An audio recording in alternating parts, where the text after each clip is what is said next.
welcome to Mono Rants of the Movies, a podcast where we rant about DC animated films.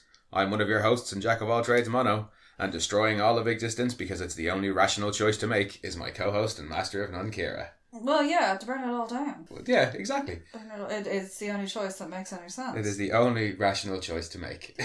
I do like his argument.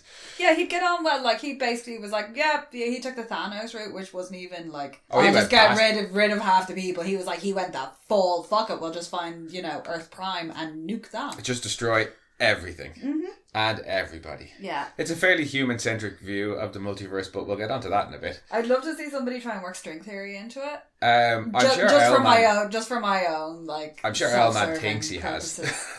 Or anything like that. They've one of these like collapsing interlinked universes. Like, would they exist on their own? Yada yada yada. It's definitely something that I want to talk about a little bit when we get on to Owlman. But today we are talking Justice League Crisis on Two Earths. Not Crisis on Infinite Earths. That's something different. That is something different, and I long thought this was actually like based on Crisis on Infinite Earths, like a weird pared down version of it. Yeah, instead of introducing like all of the dimensions, it's like, here, we just deal with two, and then where they're like literally like the binaries. So it's like good guys and bad guys. There you go. Yeah, and all of the Earths are threatened at the end, but we only care about these two throughout. But I do like when he's going through his description of the Earths, though. It's like, on this one, this happens, and on this one. What I like about it is the one that Superwoman threatens to send Batman to is the one that Owlman actually ends up dying on at the very end. On Earth Prime? No, when... Oh, the cold desolate planet. Yeah.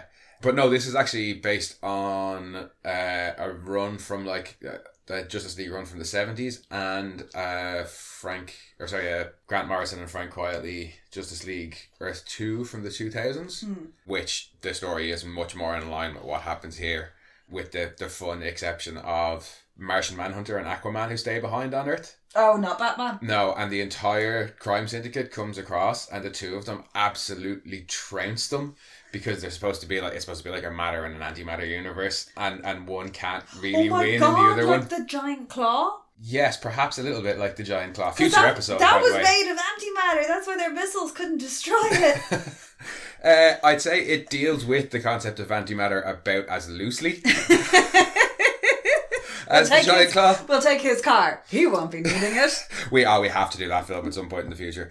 But yeah, no, this is based on those two storylines smushed together a bit, and not on Crisis on Infinite Earths. Yeah, like I always thought. I was aware of Crisis on Infinite Earths for me, so for me, I was happy to get like the broken down version, essentially. Well, I thought that that's what this was, and then I went and found Crisis on Infinite Earths and read the whole thing, and I was like, I don't really see how they got that out of this. But now I know. But yeah, this was one of the earliest ones of the animated films that I saw, of the DC animated films that I saw as well, I think. With the full Justice League, though. And there's no origin. They're just there. They're building the space.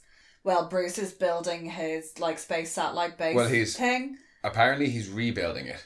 Oh, okay, so it's got blown up at some point. Because the thing that you were saying was that this is... The script for this was adapted from a script called Worlds Collide for the Justice League cartoon. Oh, this was to bridge Justice League and Justice League Unlimited. Yeah, and you can see it in a couple of things, particularly the animation style, obviously. Yeah. But there are things that carry over from the continuity of the show, and things like that being the fact that the tower got destroyed, and that's why it's getting rebuilt. Doesn't mention it, they're just building the tower. Well, it's a satellite. Yeah, it's called the Watchtower. I know it's called the Watchtower. I like that they're just utilising the Justice League's various skills. Yes. Well, you see the same thing later on when they're building the Crime Syndicate's moon base. Yeah. They're all doing much the same thing, only it's the evil counterparts. Well, the Made Men. The Made Men are fun. They're just the Marvel family, because none of them have an eyeball between them. Well, yeah, and that's one of the other fun things where last week we got to see a load of different heroes, but most of them it was just very... Hey, look at that guy. Hey, look at that guy. Oh, he's dead.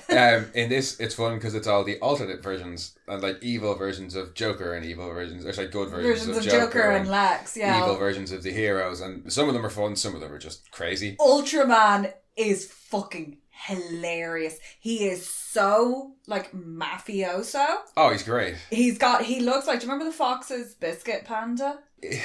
He like, if he just said biscuit, I would have been happy. He even slaps the president across the face. Does. In a real like, come here, you should know better. Slap. Yeah, it was a real like chump slap. But before we start talking about all the things we love, will we go for our usual summary? As is tradition. When a parallel world, Lex Luthor convinces the Justice League to help his world, our heroes face off against their evil counterparts, the Crime Syndicate. But when bad Batman discovers the existence of other Earths, he concocts a plan that threatens not just both worlds, but everyone. Yeah, pretty much. A whole universe, life, everything we know at 42 at stake. Yeah, but I kind of have a problem with that, because is it just the Earths in every universe that are going to get destroyed? Or is it, like, all of the universe? Yeah, well, I don't think he's quite... I don't think he cares. It's just the whole thing of when you have a multiverse that's split by choice. Yeah, it's like for every decision, the opposite decision happens in a new universe. So everyone is creating a job. So everybody would have their own personal one essentially, because it's all every decision you make doesn't affect the whole world. Like no, but it can alter it. But my thing is that's a very human centric view of the multiverse. Yeah, because and like you're standing next to a Martian dude. So did their like, choices not cause branching universes? If Batman had created it, he would have turned around to Jeff Johns and been like, there's a universe where your planet and like your family and everything still exist. Yeah, and if it's for every choice that's made by every sentient being, why then is there a planet? He mentions to Superwoman, Owlman mentions to Superwoman, there's a planet where no fish ever crawled out of the ooze. Yeah, it wasn't brave enough to do anything, so it's just there. So that's a branch before there were any sentient beings to make choice. Or was that fish sentient? In which case, every possible living creature makes choices, and there's an infinite number of infinite... Yeah, it's messy. Yeah, well, at least they fixed all that with multiversity and collapsed it all back down into it. Oh no, I'm just talking multiverses in general, not comic book multiverses, because that's even more silly. Because there's one where they all look like Chibleys. And then there's I think it's like Earth 13, that it looks like Halloween. Yeah. That's my kind of Earth. I can't remember. There's a zombie one. I can't remember what Earth it is, but the one with Captain Carrot and the zoo crew. Ah, yes. I can't remember what number that is, but they show up in Multiversity, yeah. Yeah, there's a whole list of them in Multiversity. There's literally like a full list of the 52 Earths and their characteristics. Which they are. Yeah, because there's a Nazi Earth as well. Yes. I think that's Earth SS. Yeah. They don't get a number. But in this, thankfully, we're just dealing with Earth 1 and Earth 2. Or Good Earth and Bad Earth. Or whatever way you want to separate them. Yeah, it's like, here's what happens if, Ma and Pa hadn't found him, but some Teamsters had, and brought him back to like, hey boss, we found this. We found this baby. We think he's got superpowers. He's hella strong. And Superwoman is supposed to be Diana. Yeah. But she doesn't look very Amazonian, Greeky at all. No. It's kind of because the Flash is just Johnny Quick and Owlman is still just a billionaire. Yeah, Owlman's still just like super fucking rich and still seems to be very much in the same slightly moral plane as Batman. No, I think he's supposed to be evil. He's just as calculating as Batman and as like thinks everything through as much as Batman does. He just does it for like monetary gain and power. It wouldn't work as well if it wasn't James Woods. No, I was just about to say we have to mention the fact that it's James Woods, and he has voiced some of my favourite characters. Hades from Hercules. Yeah. Is like the reason I practically ooze sarcasm. Yeah, he's a Vatican sponsored vampire killer. Yeah. In the cleanest jeans you've ever seen. But no, he's really well. As usual, all the voice casting is great, and in this, it's none of the kind of typical voice casting that you expect. There's a lot of surprises. Well, you've got Gina Torres and Rosario Dawson. I think isn't it? It was Rosario Dawson. Yeah, Gina Torres is Superwoman. James Woods is Owlman. William Baldwin is Batman. Yeah, Mark Harmon as Superman. And he was apparently the first Superman. Or the first in a long time to give Superman a bit of a southern drawl. Because he based his Superman on James Stewart, the old Superman actor. Yeah. Brian Bloom is Ultraman, and I just think it is. He's great. He just brings me so much joy. He really does, because he's so stereotyped, and I do have a soft spot for that. Especially the old Italian mafia kind of. The bada bing, bada boom. Yeah, with the cannoli and the lasagna. It just, it makes something in me really happy. And Stereotypes? Well, no, just that one particular That one particular stereotype. That one particular one, I don't know why, but when it's done really well, it makes me happy that it's done kind of well in this, because he's not menacing and he doesn't ever... Well, he's the mafia kind of menacing. Yeah, he's just a very threatening presence. He's not the atypical supervillain. He is basically a mafia dude with superpowers. Yeah, he's a godfather. And he acts as if he's a mafia dude with superpowers. He even takes hits out as well. Yeah, and like his Jimmy Olsen is... Jimmy... Clear our airspace. Like, yeah, Jimmy's just this roided out fucking... He is just hilarious. I don't want to have to hurt you, Jimmy. Superman, dude, it's not the same Jimmy. It's not the same Jimmy. Well, it's Superman. It sort of is, yeah. He's some version of Jimmy. I don't want to have to hurt him. But no, this one, it's I don't know, it's like kiddie, like kind of last week's. It's quite a serious one. Oh but yeah, there's a lot of blatantly sexual overtones going on with Superwoman, because she's horny. She's horny as all hell. I've got to give it to Owlman. He is a brave man. Well, maybe he doesn't take his like powered mech suit off during the act. That's why he has a powered mech suit. Probably is. That's exactly why he has that. But when she wants to play with Batman, she's like, I don't have time to play with you. Her and Batman is great. Batman and Owlman to get like the three of them. But no, just when she's fighting Batman, that's particularly fun when she's like, oh, that'll cost you a rib. And it's she just does it with her thumb, and it's such a slight motion. Yeah. Just goes, press. Yeah, it's just real gentle. Like click. And snapped. But no, yeah, having the fact that you've got the evil versions, but then that you've given the roles to people like Gene Torres and James Woods, and I don't know Brian Bloom from much, but the three of them in particular are great. Johnny Quick and Power Ring can kind of fuck off. I like the fact that Johnny Quick is English, just because I enjoyed the British speedsters. There's a few of them. Some of the British characters are really fun. And it's done just enough where he's just like, bollocks. And it's done right in as much as at the end when Batman convinces him to kind of kill himself when he comes around and he realises he's one, mate. Yeah, he's like, all that shit about me being faster than the Flash, that was just because you knew this was going to happen. Good one. Yeah. And it's like, oh, you got me, respect. Like, and speaking of that, Batman fucking goads the shit out of how many people? He really does. In particular, like, what is wrong with Aquaman? He is just like he's just got it out for Aquaman. Well, yeah, he's Flash, you're not quick enough. Aquaman, you're not strong enough. That bit, I laughed so hard. And first time that personally. Yeah, and every subsequent time I see it, I laugh my ass off, because a whole load of the made men, and the made men are supposed to be quite strong. It's like the evil Marvel family. Yeah, but they're like bestowed on. They have powers bestowed on them, which I presumably Owlman has worked out some way of doing that. They don't go into it. It's fine. Yeah, but when they all come have through, generic powers, they can fly and they're strong. That seems to be their main thing. They come through and fight, and Batman beams up some help, and it's Black Lightning, Black Canary, Red Tornado, Firestorm, and Aquaman. And he singles out Aquaman, of all people. Yeah. Not Black Canary, who's only got the one power. Yeah, or which anything. Is screeching. Singles out Aquaman and goes, be careful, Aquaman, they're stronger than you. That's because you took me out of my natural environment. And you don't... I'm in the vacuum of space. Since Jason Momoa, you don't get the Aquaman is a bit crap jokes anymore. No, you used to see them all the time in like South Park and stuff like that. Aquaman used to be like the kind of wah yeah, character. He was. Yeah, what can he do? He talks to fish. Whoop whoop. That was the joke. That kind of morphed into the Flash then. Of like the Flash was all he can do is run fast, but he hasn't kind of learned his powers. But then you get to see him in later films doing crazy things like vibrating his Flash way. spends a lot of time falling in this. Yeah, he does. But you get to see him in other things discovering how to like vibrate through fucking walls and shit. Well, they touch on it a bit in this because of the vibrating with to Johnny Quick at the end. That. But there is a lot of weird side powers that Flash has. Yeah. That aren't just the super speed. It's the stuff that makes Flash interesting as far as I'm concerned. Yeah. In this, you don't really see it because he's just kind of there. He's the fast guy.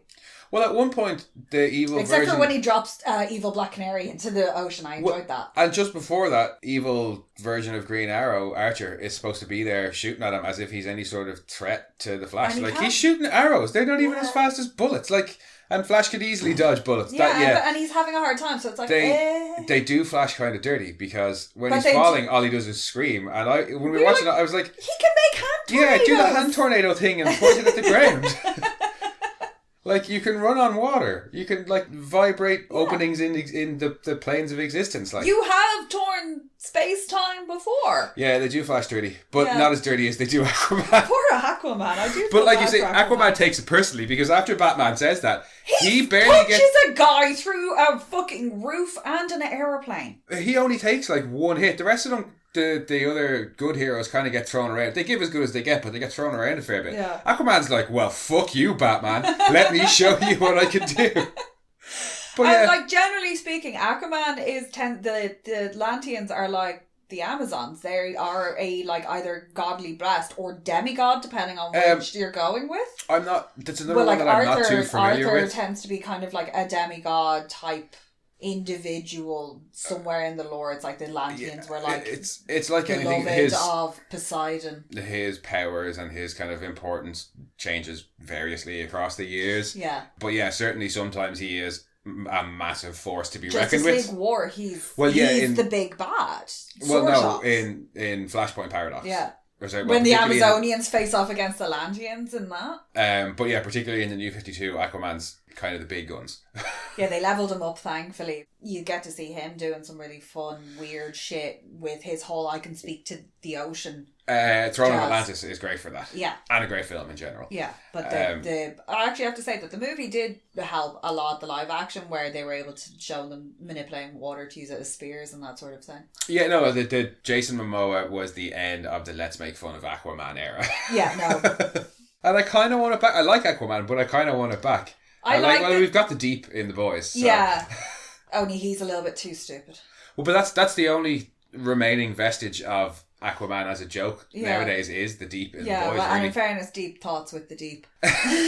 and the deep is an excellent character. He's just such a hopeless fucking idiot.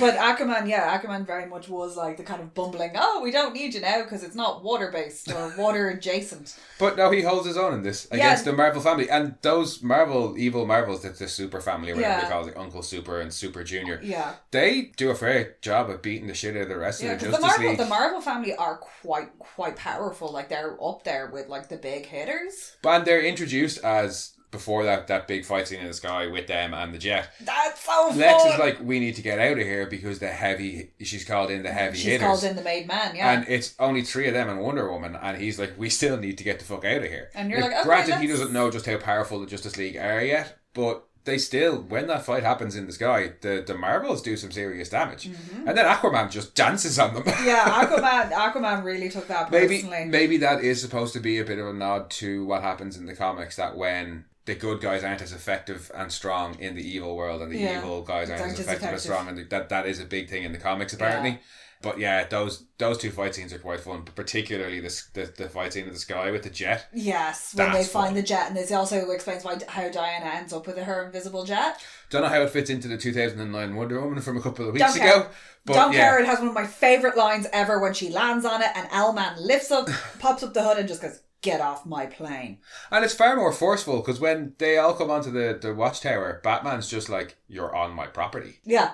Whereas Owlman lets you know, "Get off my plane." Yeah, he it's full on like shotgun to the face, "Get off my lawn." Well, in fairness, she kind of goes, "No, it's my plane now. You get off it," and yeets him off it. Because Diana don't care. She'll kill people. Oh yeah, and that is very evident in this. She throws an entire truck at a facility full of people that's with volatile liquids inside. Yeah. It's like meth or something, I don't know. Well, I suppose, and like, she doesn't really care about killing people on our Earth. Why would she care about it there? She don't give a shit. I have to say, the opening of this, because it opens with Lex and the Jester. He's not the Joker, it's the Jester. I find it really creepy because I've kind of gotten over my coulrophobia with the Joker. Introducing a new variant on it that's a little bit more spindly kind of weirded me out, and I was having issues with that. I just found him to be very, very trying. Yeah, thankfully, he's annoying. He's only like, Jester suits him, because when I think of Jesters, I think of annoying ass court jesters who generally are executed or expelled from the castle via a window whenever you see them in anything. But I don't know if it's like... The only thing I did like was his scepter with the acid spit thing. And that's a very evilly weapon, like bad guy weapon to carry for a good guy. Yeah. I think he's like the good version of the Caesar Joker from the Batman, the 60s Batman. That's the only... That's what it is in my head. They should have given him a mustache in that space. But you get them breaking into this vault and them fleeing from who you assume are the good guys. And then Jester blowing the shit out of the entire floor. After he gets stabbed through the chest by their version of Hawkgirl, who's Angelique, and the Martian Manhunter, who's got a really stupid... Their version of the Martian Manhunter is like Jed Jerkis or something stupid. It is.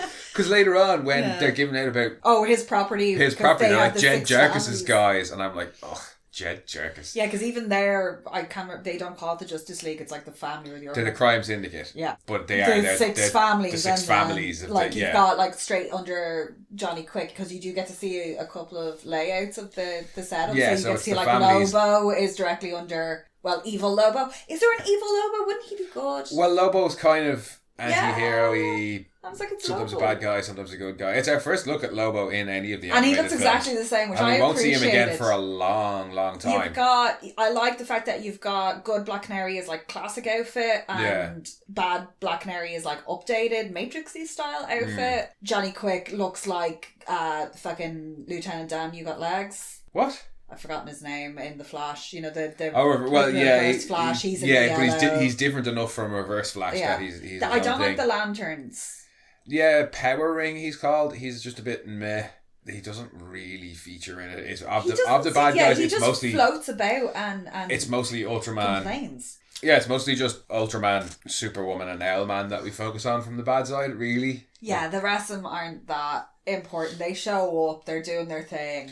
Johnny Quick has a bit more towards the end. But that's when they all kind of band together because they realise that they have to stop Owlman because he's going to break it. He's going to ruin the good thing they got going. Now, Owlman's motivations in this, I dig it. I really dig it. He is such a nihilist. He's just like, he finds out, there's millions of universes.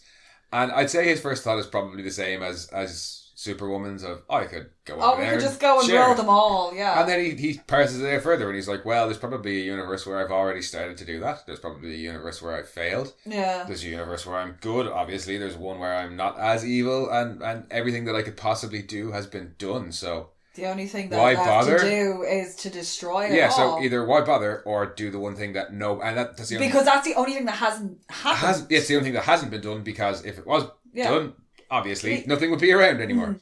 So yeah, it's a real cool motivation. He's like it's the only thing that makes sense. It's the only logical choice to make. It's the only logical choice. I have built this thing there's somewhere out there. I've done everything. I've made everything. I've done all these decisions. So the only choice to make is to stop it all. Is to end it all. Yeah. And I don't say I agree with him. No, but... Because I like existing. I can follow his logic. Yeah, and I like how Superwoman gets behind it as well. She's like I'm a murdering psychopath, but you're fucking crazy. Yeah, she's like, yeah, this will definitely get us remembered. There'll be nobody around to remember us, but yeah, this is like ultimate evil. I'm down. And Ultraman's not. Yeah, I like the fact that the pair of them have their own little thing going on aside from Ultraman. Because you would think that Superwoman would be cozying up to Ultraman. Yeah, and because there are plenty of alternate timelines where Wonder Woman and Superman get together. Yeah. You'd think she'd have cozied up to him, especially in terms of a powerful force. But no, she's taken the human. Yeah, I think she seems like the type who'd probably be like, well, I'm powerful enough as it is. I don't need more strength. Yeah. I need intelligence and like not that she's not smart or anything like that, but that's what she's like. What would complement me better? She can make... is somebody who's better at planning and that kind of thing, and then I can just go and be the muscle. Yeah, she is actually the muscle in this situation, and she does seem to be stronger than Ultraman, and she fucking enjoys it. Oh, she does. She loves her work. It is a happy day for her. Mind you, so does Diana, because you see Wonder Woman, especially when she takes on that Spartan one, and she's like, nah. She's mine. No, yeah, she's mine. Fuck you. You got the drop on me once. Yeah, and then she does an old Bane back smash to a bear. Yeah. And then she gives Superwoman the people's elbow later on.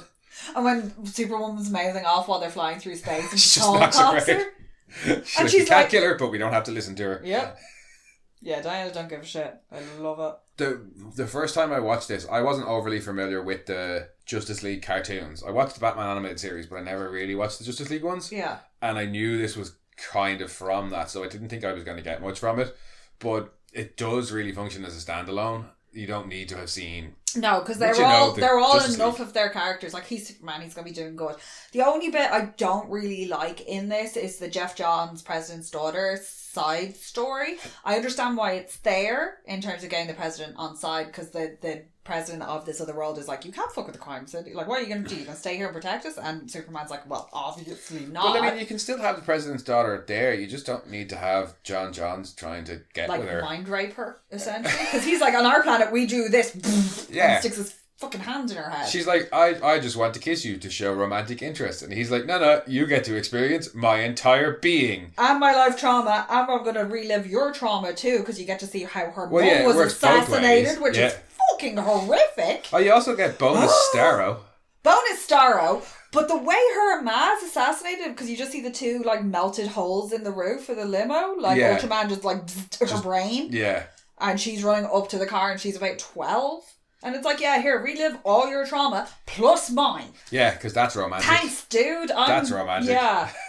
the whole... And does the president's daughter have a name? No, she's just the president's daughter. I do like the fact that he took great joy in traumatizing Archer before he rescued him.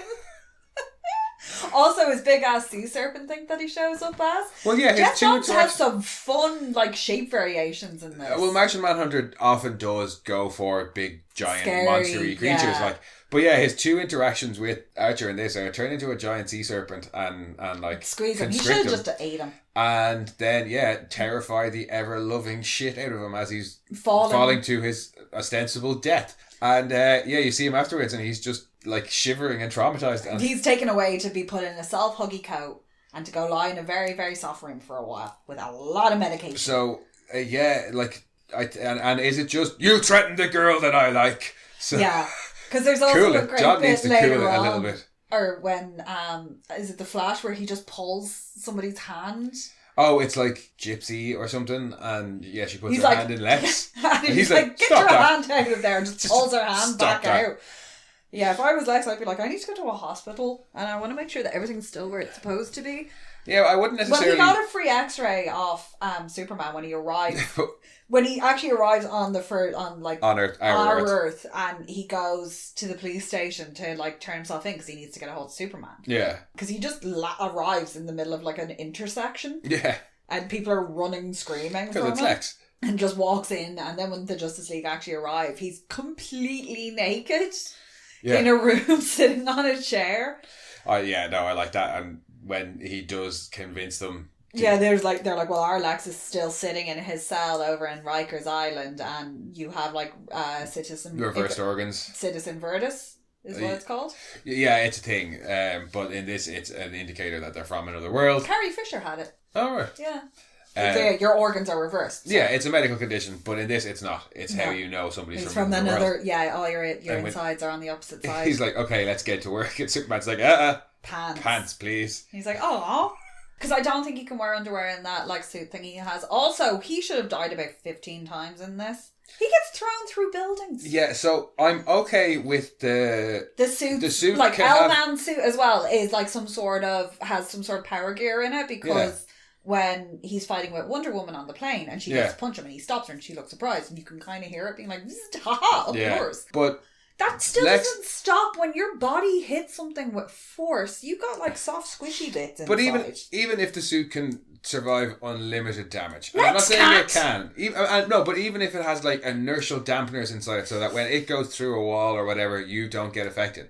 He still has a bare open head that gets punched at least twice by Ultraman.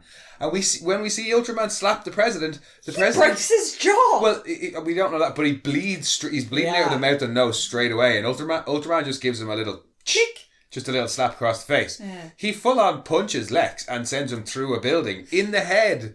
Lex is just fine. So yeah, that's a bit, but superhero. Lex survives an awful lot of shit he shouldn't. At least Batman has the decency to be a bit beaten up. Well, superheroes and supervillains survive whatever the plot needs them to survive. Yeah. So I'm down with that, but I'm still going to point it out and make fun of it. Especially the end when he gets to punch him with the blue kryptonite. And he just throws it in the van with him. Yeah, at least they make sure he's safely secured before transporting him. Not like last week where Lex got face planted into the back of the bloody thing. I like how Batman does take a backseat for the first half of it, because he's kind of just like typical fuck you Batman. guys, I want to finish my shit. And well, then he's like, it's not our problem. Yeah, it's not my problem, can I finish my shit? And then it becomes our problem because Lex hides his like quantum trigger thing, which is the trigger for this big bomb device. Literally hides it like a bloke. Oh, that'll do. I'll put it on the floor just behind this. the first thing I see. See, that'll do. That's safe there. I won't tell anybody it's here, and it's just loose in front of an air conditioning. In fairness, when the bad guys go looking for it, they just start like punching holes in the machines that he hid it behind. They looked at it the way I loot a fucking video game level. Like randomly run over here, then randomly run over here. I can smash that. No, just go around the room methodically, breaking everything. Yeah. I quite like that we get a soup v soup fight at the end. Yeah, everyone gets to be teamed up with their counterpart. Because they avoid it for most of the film. Yeah, and it's interesting to see them against each other, because I was talking about this last week, like Batman kind of is fucking useless. Like he just runs interference. Yeah. Like, and you get to see him doing that as well when Superwoman has him trapped into that column, and also, side note, broken legs. When he's like, I figured you'd do that, so it's anesthetic gas. Mwah, ha ha ha. Like, that's his whole thing, is gay the way run interference. When he's fighting metahumans Owlman's just like, I'm out of here anyway, bye. And I like how Owlman nearly always has the upper hand on Batman in their fights, because he is supposed to be that bit more ruthless. Yeah, he's willing to go the extra mile. Mm. And he's got the power suit. And he's also dealing with incredibly more volatile, more dangerous individuals willingly by associating with them. Well, yeah, because the Justice League aren't going to turn on Batman at the drop of a hat. Whereas the Crime Syndicate might turn on yeah, but the Crime Syndicate might turn on Owlman at any given second. Yeah, that's, there's constant danger. He's paranoid to fuck. You'd imagine so, yeah. Yeah, even though he is a billionaire. Because seriously, the ball's on Owlman. Like, you go, alright, Bruce is playing with the good guys. Yeah. Like, Bruce is using all his money to play with the good guys, and he still gets kind of seriously injured, and they still all look out for him because they're all like, oh shit, you're human. Especially whenever the Flash finds out that he's just like a rich guy. Yeah. But yeah, the Crime Syndicate aren't going to be like jumping in front of bullets to protect Owlman. No. So I'm like, what the fuck did Owlman do in the past? I don't know. He gives very good head. So you've got Superwoman to keep him company. No. Well, yeah, if Batman doesn't do that, Owlman definitely does do that. I refuse to believe that Batman doesn't do that. Well, apparently that's not what heroes do, which is some bullshit. Yeah, fuck off. Yeah, no, heroes go down on their girlfriends. Yeah. I don't care what DC executives think. Yeah, it's your time. But Owlman definitely does. I mean, I'm not. But Owlman definitely does. Yeah. Oh, he has to, otherwise she would have pulverised him. Oh, and to get away from, cunnilingus. Another fucking savage opening scene.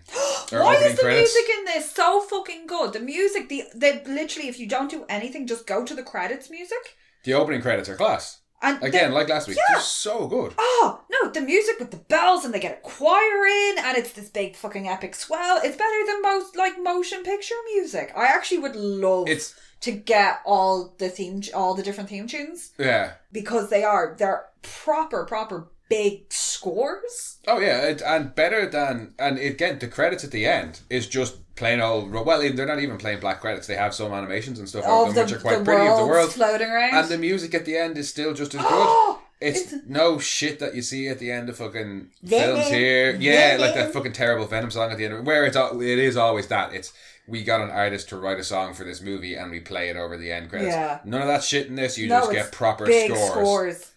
No, this one is the credits one on for this. It's great, phenomenal. Yeah, all the Earth. If you need to pump yourself up to go and do something, it's very big, triumphant. It's a big score, and it does help convey the scale of this. No, it's one of the things that I do really start to appreciate about these as we're rewatching them is the music, and not just the credit. The opening credits do tend to be where it's awesome, but the scores throughout them are pretty good as well. Like. It is, you tend not to notice them so much because it is extremely complimentary. But when they have the big standout pieces, you notice them. Yeah. It's not like, I'm going to use Watchmen as the example where the music pulls you out of it. Even though it's the music that's quoted in the graphic novel. Yeah, we know. There's times and places to use it. Yeah, no, it's done so well in this. Although you will on occasion get like really janky songs on, like when when a car is going past on the radio and you'll hear like generic pop and stuff. That was probably just because they couldn't be paying for rights. So I was like, yeah.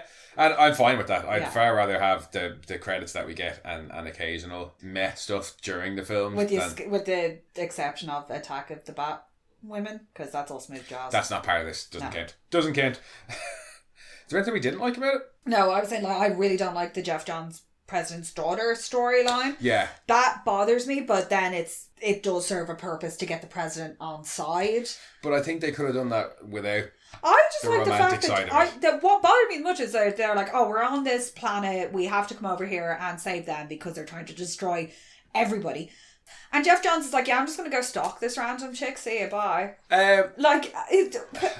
I suppose, like, if we were to read into it, it's supposed to probably be a thing where Jeff Johns is like, you know, when the president says, and are you going to stay here after? Yeah. You know, are you going to protect us all the time? I think that's kind of John Johns' thing, is he's going to make sure that she's okay because she's one of the people who they will need once they get rid of the crime syndicate. It's never explicitly said. But again, you don't need a romantic thing there. The film didn't need a romantic story. I didn't need the head mushing. It could have just been like, you're very strong and very passionate and we want to support you doing this because you're standing Especially out. when he just fucks off at the end anyway. Yeah, he's like, oh no, maybe there'll be one on my planet, you know. Well, that's what Diana says to him. But he's like, oh, Diana's like, stay here. And he's like, no, I can't. I have to stay and protect my new home like I swore I would, which is fine. Yeah. But it means that all that romantic stuff was for nothing in the first place. Yeah, now she's got to live with all them memories. Well done, mate. Yeah, traumatized her and then set her up for a relationship and fucked off. And there's no like, I'll come back and visit you. Just goodbye forever. Yeah, because you've destroyed all the time portal things. I do very much enjoy the universe shifting hopper, but the effect of it. Yes. It's very... The very 60s. Yeah, it's very beam me up. Yeah. it is. No, there's very little to dislike about this film. It moves quite quick. Like I said, that one storyline is the only thing I think trips it up because the rest of it is bing, bam, boom. And if you didn't have the romance thing and it was just President's daughter speaks out against the crime syndicate, he protects her. That proves to the president that they're worth trusting. Yeah, then President gets to go. That's fine. And that's the only thing that slows down. Because he shows up at the end and he's like, oh, I brought the they're like, oh, did you bring cavalry? And he's like, no, I brought the Marines. Yeah, what good would horses be on the moon? Yeah, I brought Space Marines in a tank. And the president is in that tank ready to go. He needs a sword. Yes. Drive me closer, I want to hit them with my sword. Inevitably, yes. I like the fact that he just got the tank into the building as well. Yeah. He just drives in on it. Well, see, they've got spacesuits, like armoured spacesuits and armoured space tanks. They're the Republican Space Marines. And but then the president says, and I've got a shuttle full of nukes. So I'm like, has he just got a shitty NASA space shuttle with his space tank and his awesome space armoured Marines, but they still have the space shuttle? Yeah. Well, at this point in time, the space shuttle program hadn't been decommissioned, so presumably... True. But you mentioned that the pacing is just as good in this as any of the other ones that we've watched. Without getting confusing either, because they go when they're sorting out the plan to disrupt the crime syndicate's dealings, and it's like, oh, we'll hit here, here, here, and Superman's like, no, we'll just do them all in one go. And then it cuts to you seeing them all have their moment of taking down, and then there's no faffing about. And because of the way they do those various attacks on the crime syndicate's bases, it's Superman and Lex versus... Well, that's when they get Jimmy and Ultra. But others, I have a little foible about that as well, because when he punches Ultraman into the concrete and everyone cheers and Ultraman stands up and looks around, them cheers should have stopped and people should have just left. Yeah, should be like, oh shit, don't see us. Hide your faces. I did think that as well. Because, you've punched him out, but then the next time you see Ultraman, he's out. Yeah. Because all he had to do was show up and be like, I'm Ultraman. Yeah. He was, he owns almost all. He owns all the judges. He owns everybody. No, when they are going after the various things, it's nice because you have like Wonder Woman and Green Lantern going after not their evil versions. So it's not getting confusing. You're not like which one is which until that fight at the end. It's that Spartan looking yoke, and who's the other one? They're in the lorry. I can't remember. I think it's just a bunch of dudes with guns that Green Lantern takes out, and she's the only superhero there because it's Lobo, Johnny Quick, Archer and Black Canary at the docks. Yeah. And mind you, they're loading missiles.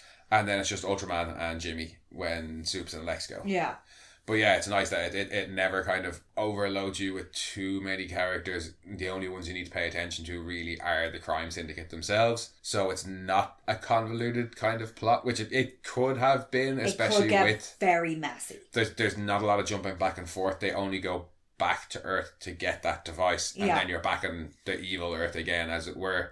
So yeah, it's a real kind of streamlined... I'd be interested actually in reading the... well, it's Grant Morrison, so obviously I'm going to be interested in reading it, but I would be interested in reading what this was based on, because I've read most of the graphic novels, well not most, but a lot of the graphic novels for a lot of these animated films, so I would be curious to go back and have a flip through it's actually quite rare that we don't have it, because a lot of these movies are available, they're taken from stories that are standalone, so you can get the complete trade of it. Yeah. Which is nice, because sometimes when you're trying to collect trades and they're, like, say for the Death of Superman, that was across 4 different comics. Yeah, you will get collections. Weekly, so you can get, for a lot of these, you can get them as the complete collection, which is nice if you're just starting to get into them, that you can have these storylines and then go to Wikipedia and things like that and fill in back information.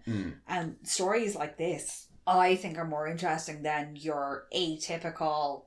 we go and save the day, like monster of the week type. Yeah. Because this is really, what would you do in this situation? This is like, you have Superman Red Sun, which is what would have happened if Krypton had blown up 12 hours later and Superman landed in Russia. Yeah. This is like what would have happened if everything that had influenced these people to be good didn't happen. Yeah, I do. I really enjoy it for those kind of reasons as well, because they take all the... What we know about them and then skew it. Yeah, but like most live action superhero films tend to be origin, and then we'll get into some of their other villains and stuff, and then especially with the MCU we might have them join up. And they are now starting to get into the kind of deeper and older storylines. But most of the time, it's just, here's an introduction, here's an origin. Now we'll develop it a bit more. But with these series of films, it's like, well, you know who the Justice League are. Yeah. So let's do one of their fun stories. You know who Superman is. So let's do the one where he is an evil Russian guy. You know who Batman is. But let's do one where Jason Todd comes back from the dead as a bad guy, which is what's coming next week, by the way.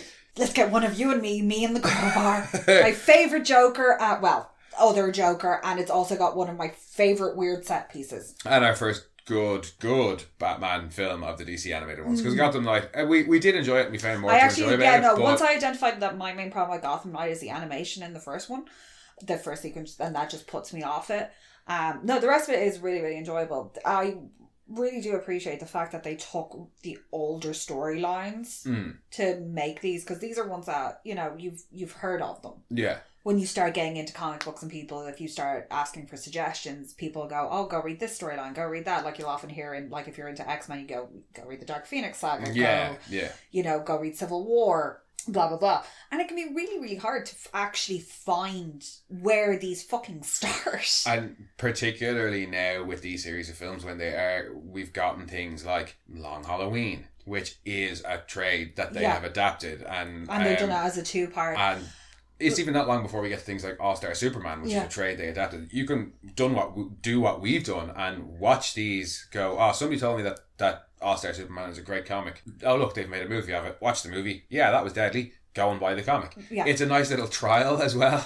I'd be like, I'm really interested in that. I really like that storyline. And I found as well, with the Justice League as a whole, I started enjoying them a lot more. Yeah, because definitely. It was always like it's Captain America, or not Captain America, fucking...